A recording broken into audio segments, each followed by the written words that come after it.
Setaan. Plak. Pala. Suara tamparan berulang kali memenuhi ruangan itu.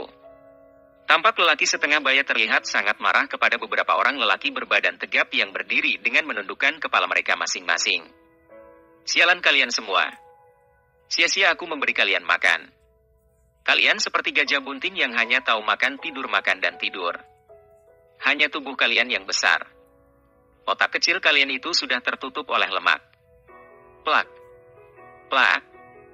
Kembali terdengar suara tamparan yang membuat beberapa lelaki berbadan tegap itu mulai mengalirkan darah di sudut bibir mereka.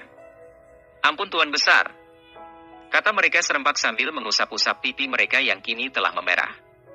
Ada cap 5 jari terlihat di sana. Bodoh kalian semua. Aku memberikan tugas mudah kepada kalian. Hanya memata-matai pertemuan itu dan mengambil foto pemilik perusahaan Future of Company. Itu pun tidak mampu kalian lakukan dengan baik. Kata lelaki setengah baya itu sambil mondar-mandir di hadapan beberapa orang lelaki berbadan besar tersebut. Kami telah melakukan seperti yang Anda perintahkan Tuan Besar. Namun kami tidak berhasil karena memang tidak ada orang yang mengaku menjadi pemilik perusahaan itu. Di sana hanya ada Tuan Jackson, Barry, Richard, Ronald, Austin dan beberapa orang lainnya. Kami tidak melihat seorang anak muda yang menjadi tuan muda di keluarga William seperti yang Anda katakan kemarin. Kata salah seorang yang ditugaskan untuk memata-matai pertemuan itu. Sebenarnya wajar jika mereka tidak berhasil menemukan siapa pemilik perusahaan itu. Ini karena pada waktu itu Jerry terpaksa harus menjadi pelayan. Dari awal pertemuan sampai pertemuan itu selesai, mereka tidak melihat adanya tanda-tanda bahwa bos besar berada di tempat. Sepertinya keberuntungan lagi-lagi berpihak kepada Jerry. Dapat dibayangkan andai dia tidak bertemu dengan manajer Tom, sudah dapat dipastikan bahwa orang-orang suruhan dari keluarga Patrick dan Walker dengan sangat mudah dapat mengenalinya. Keluar kalian semua dari ruangan ini. Jangan lupa untuk terus menyirap kabar tentang menghilangnya Ramsey. Kalian harus dapat mencari kabar di mana Ramsey berada. Jika tidak, kalian jangan kembali. Kata lelaki setengah baya itu memperingatkan kepada mereka. Baik Tuan Besar. Perintah Anda akan kami laksanakan. Kata mereka serempak sambil membungkuk dan segera berlalu pergi meninggalkan ruangan itu. Beberapa saat setelah beberapa orang berbadan tegap itu meninggalkan ruangan tersebut, lelaki setengah baya itu tampak mondar-mandir. Jelas kegelisahan terpancar di wajahnya saat ini. Sialan. Satupun rencana tidak berjalan dengan baik. Barang dari Hill Street tak kunjung sampai. Ramsey juga menghilang entah kemana. Proyek di Megatown terhenti. Anak buah bodoh semua yang hanya bisa makan tidur. Ivan juga sama sekali tidak ada kabar dari Star Hill. Setan alas. Jika begini terus, aku pasti akan bangkrut. Kata lelaki setengah baya itu dalam hati. Sama halnya dengan keluarga Walker. Saat ini tuan besar di keluarga itu tampak sedang mondar-mandir di ruangannya. Di depannya kini tampak Samson dan Lorna hanya bisa diam membisu memperhatikan kepala keluarga itu dengan ekspresi yang sulit untuk diartikan. Anak Wilson ini. Mengapa dia begitu licin sekali? Sebenarnya siapa dia ini? Sudah berapa kali aku mengirim orang-orang suruhan untuk menyirap informasi tentang anak ini. Namun selalu mentah di tengah jalan. Apakah anak Wilson ini kepintarannya melampaui ayahnya? Gumam Tuan Jason seperti berbicara kepada dirinya sendiri. Kakek. Sebenarnya aku juga penasaran seperti apa sosok tuan muda dari keluarga William ini. Mengapa begitu sulit untuk mendapatkan informasi? Apakah orang ini benar-benar ada atau hanya sekedar sosok yang tidak pernah ada yang sengaja digembar-gemburkan untuk mengelirukan semua orang? Kata Lorna sambil terus menatap ke arah kakeknya. Tidak anak setan. Anak Wilson itu bukan seperti yang kau katakan. Dia benar-benar ada. Hanya saja sepertinya anak ini dilindungi oleh berbagai keberuntungan. Robin tidak mungkin akan menguras isi kepalanya tanpa hal yang pasti. Aku kenal betul sepak terjang manusia berhati iblis itu. Kata Tuan Besar Jason sambil memain-mainkan kepala tongkatnya. Lalu Kek, jika dia benar-benar ada, apalagi yang harus kita lakukan untuk mengorek informasi tentang identitas orang ini? Aku berkali-kali mencari informasi tentang orang ini di internet.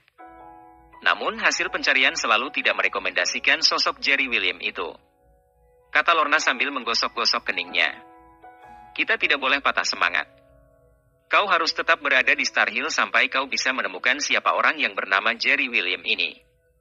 Sekembalinya kau nanti dari Malaysia, Singapura dan Thailand, kau tidak boleh menunda lagi.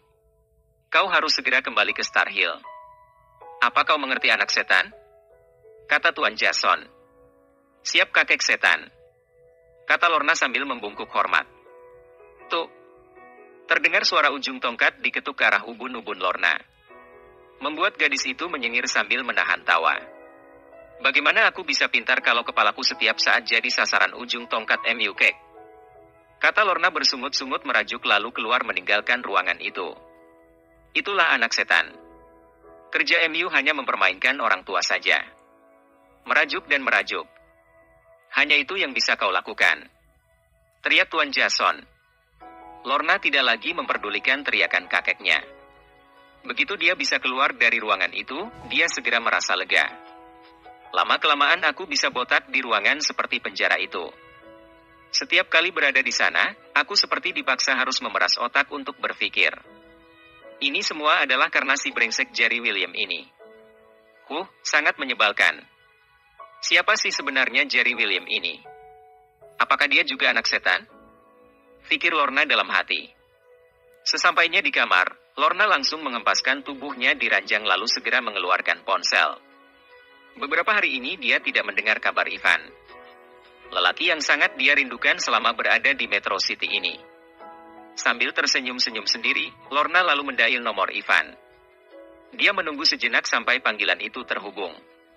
Tak lama kemudian terdengar satu suara menyapanya di seberang telepon. Lorna sayang. Mengapa kau meneleponku terlalu pagi? Tanya Ivan di seberang sana. Ivan, kau begitu pemalas. Mengapa sudah jam segini kau belum juga bangun? Tanya Lorna dengan manja.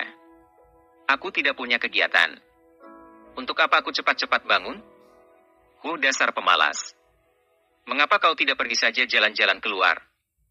Tanya Lorna. Aku bukannya tidak mau keluar sekedar jalan-jalan.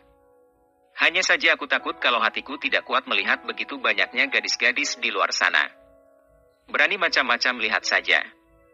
Aku akan mencakar wajah MU. Ancam Lorna. Mengapa kau mendadak berubah menjadi seperti Via, Lorna? Tanya Ivan sedikit merinding mendengar Lorna akan mencakar wajahnya. Pokoknya kalau kau macam-macam di sana, tunggu saja aku kembali. Aku pasti akan membuat perhitungan dengan MU. Kata Lorna masih terus mengancam. Oh ya Van, bagaimana kabar teman-teman kita di sana? Tanya Lorna. Semuanya baik-baik saja kecuali 3 orang. Jawab Ivan singkat. Kecuali 3 orang? Apa maksudmu Van? Apakah ada di antara mereka yang tertimpa musibah? Tanya Lorna buru-buru. Aku rasa lebih dari musibah. Jawab Ivan sambil menceritakan tentang Jerry bekerja sebagai staf magang sampai kepada dia dijebak oleh Anton dan kawan-kawannya. Begitulah ceritanya Lorna. Aku sangat prihatin dengan Jerry.